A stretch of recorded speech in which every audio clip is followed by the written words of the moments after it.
चलिए निस्वार्थ प्रेम और सच्ची भक्ति की एक बेहद भावुक कर देने वाली कहानी में खो जाते हैं। हर रात 12 साल का मासूम वीर खुले आसमान के नीचे एक ही सच्ची प्रार्थना करता था। फिर अचानक भयंकर सूखा पड़ा। दरकते खेत, सूखे कुएं, पूरे गांव में जैसे भूख और त्राही त्राही मच गई।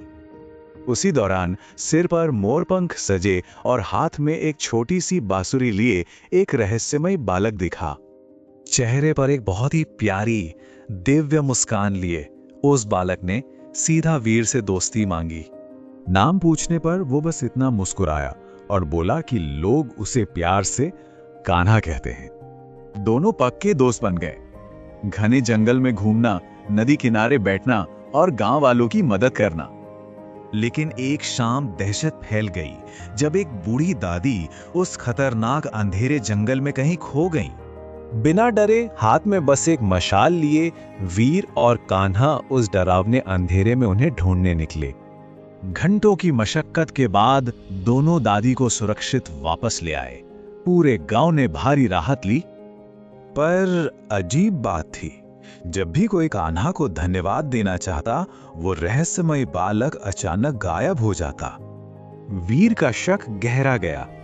आखिरकार एक रात उसने कान्हा से पूछ ही लिया, तुम असल में कौन हो? और यही कहानी पलटती है।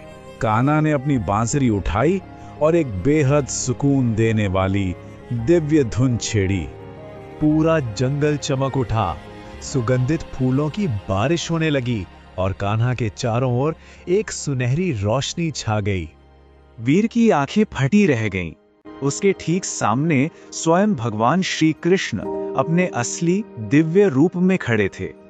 सोचिए, श्री कृष्ण वहां आए ही इसलिए थे क्योंकि वीर बिना किसी स्वार्थ के दूसरों की मदद करता था। वीर की आंखों से आंसू छलक पड़े। उसने हाथ जोड़कर भरे गले से पूछा, क्या आप चले जाएंगे?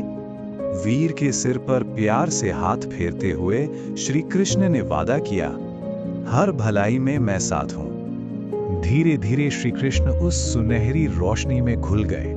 पीछे रह गई तो बस उनकी बांसुरी की वो जादुई गूंज। अगली ही सुबह एक चमत्कार हुआ। काले बादल घिरे और झमाझम बारिश ने उस भयंकर सूखे को मिटा दिया।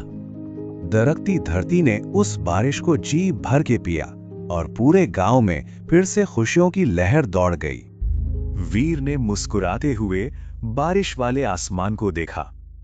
वो जानता था उसका दोस्त कान्हा हमेशा उसके साथ है।